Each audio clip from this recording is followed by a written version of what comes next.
샬롬 할렐루야. 히브리어 단어 묵상 81번째. 진심으로 돌아오다. 에레미야 3장 10절.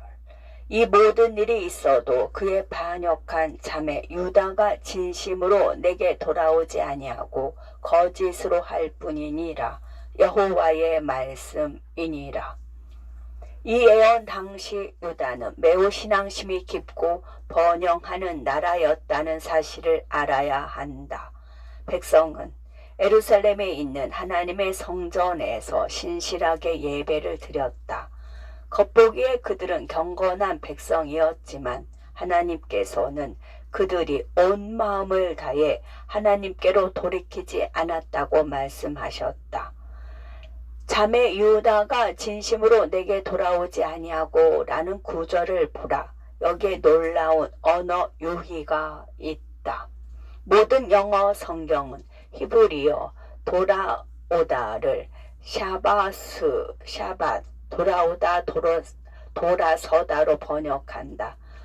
번역가들은 사밧 끝에 있는 카메츠를 가리키는 모음을 유다가 자매로 언급됐다는 사실에 근거하여 이 단어가 여성 어미라고 가정한다. 이 모든 것이 문법을 잘 따른 적절한 해석이다. 그런데 먼지투성의 늙은 신학 교수는 질문할 수밖에 없다. 왜 하나님은 유다를 이스라엘의 자매라고 부르시는가?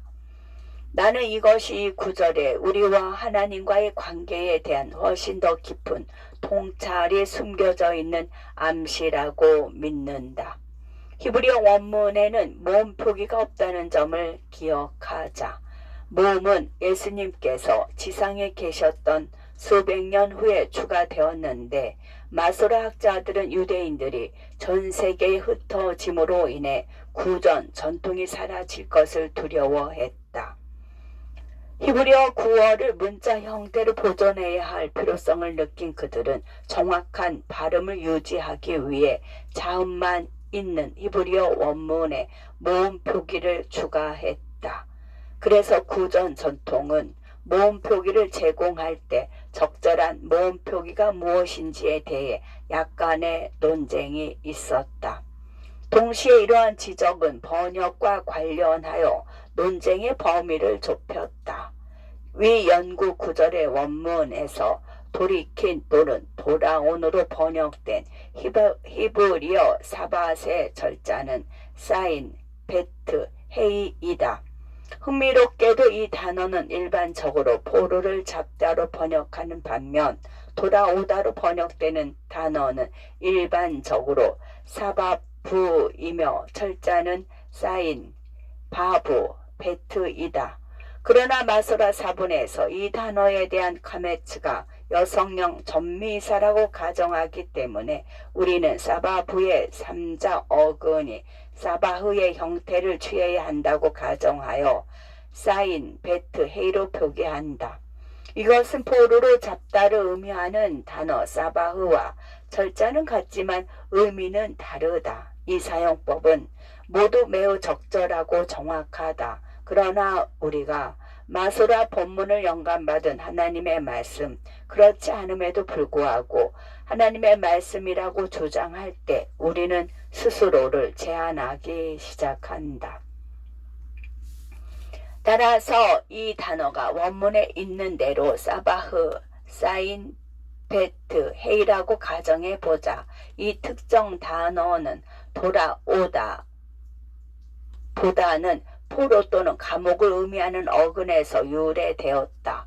이 단어에서 유래한 한 어근은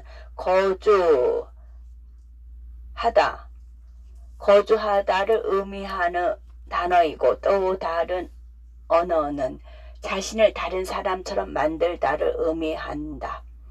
최근에 나는 하나님 제 온 마음을 받으시옵소서 이것이 주님께 드릴 수 있는 제선입니다 라고 기도할 때 하나님께 온 마음을 드리는 것이 무슨 뜻일까 하는 의문이 들었다. 이 기도를 하면서도 여전히 나는 부족한 느낌이 들었다.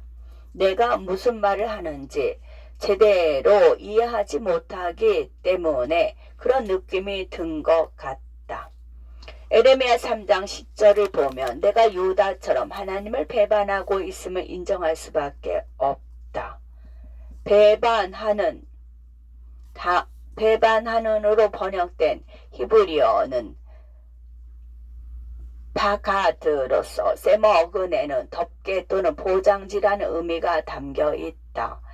따라서 나는 하나님께 내 겉모습만 맡기고 내 안에 있는 두려움, 교만, 육신의 염려 등은 맡기지 않았다. 영구 9절에서 나는 그분께 내 마음을 가식적으로 드리는 것 같다.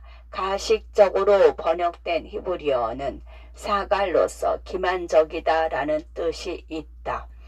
겉으로 보기에 유다는 매우 경건해 보였다. 백성은 11조와 희생과 찬양을 하나님께 드렸다. 율법을 지키고 예배를 드리고 겉으로는 매우 거룩해 보였지만 하나님께 껍데기만 드렸다. 그들은 속이고 있었다. 대부분의 그리스도인과 마찬가지로 나도 진심으로 하나님께 내 마음을 모두 드리고 싶다. 나는 속이고 싶지 않다. 하지만 내 온 마음을 그분께 바친다는 것은 실제로 무엇을 의미할까? 기도와 말씀 공부에 너무 바빠 삶 자체를 즐기지 못하고 TV를 30분만 봐도 마음이 하나님에게서 멀어질까 두려워 수도원 생활을 하는 것을 의미할까? 그 답을 찾기 위해 사바흐에 대한 다양한 언어 유희를 살펴보았다. 하나님께 마음을 다 드린다는 것은 그분의 사로잡힌 포로가 되는 것을 의미한다. 포로는 명령에 따르는 삶을 살아야 한다. 실제로 감옥에서 수년을 보낸 사람들은 갑자기 많은 자유와 많은 선택권을 갖게 되는 외부 생활에 적응하는데 실질적으로 어려워한다. 감옥에서는 교도소장과 교도관이 항상 결정을 내리기 때문에 그들 스스로 결정을 내리지 못하는 경우가 많다. 사바흐의 또 다른 언어 유희는 거주하다이다. 하나님이 우리의 온 마음을 가졌다면 그분은 우리 마음에 거하신다. 그분은 마음을 포로로 잡고 계신다. 세 번째 언어 유희는 우리가 그분처럼 되고자 노력하는 것이다. 나는 서구의 그리스도인들이 하나님께서 마음을 사로잡도록 맡기기보다 자신의 모든 선행, 11조 기도, 심지어 성경 읽기와 연구를 통해 하나님의 은혜를 얻으려고 너무 많은 시간을 보내는 것을 본다. 하나님의 마음을 찾는 과정에서 내가 그분의 마음을 알 수 있는 유일한 방법은 내 마음이 그분의 마음에 사로잡히도록 허용하는 것임을 발견했다. TV를 30분 동안 시청하면 마음이 하나님에게서 멀어질까봐 걱정한다면 감옥에 gat힌 사람이 실수로 나오게 될 것을 걱정하는 것과 같다. 그런 일은 일어나지 않을 것이다. 가석방 되기 전에 유일한 탈출구는 탈출하는 것이다. 내가 하나님 마음의 감옥에서 벗어나고 싶은 마음이 없다면 죄수가 실수로 나오게 될 것을 걱정할 필요가 없듯이 TV를 30분 봤다고 걱정할 필요가 없다. 하나님은 나를 포로로 잡고 계신다. 유일한 탈출구는 의식적으로 탈출을 결심하고 분리를 원하는 것이다. 여기에 유다의 죄가 있었다. 백성은 하나님 마음의 포로가 되는 것을 원하지 않았다. 그러나 진정으로 하나님께 마음을 다 드리고자 한다면 그분은 당신을 그분의 사바흐 즉 포로로 삼아 그분 마음의 감옥에 가두실 것이다. 당신이 원하지 않으면 그분은 탈출하도록 내버려 두지 않을 것이다. 나는 하나님이 나의 온 마음을 소유하기를 원하기 때문에 그분은 내 마음을 가지고 계신다. 내 문제는 유다처럼 때때로 그분의 마음에 거스릴 수 있는 특정한 30분짜리 TV를 보기 위해 탈출을 시도하는 내 자신을 발견한다는 것이다. 그러나 다시 한번 우리가 진정으로 그분께 마음을 드리면 그분에게서 벗어나지 않게 하실 것이다. 바울이 쓴 것처럼 우리는 미쁨이 없을지라도 주는 항상 미쁘시니 자기를 부인하실 수 없으시리라.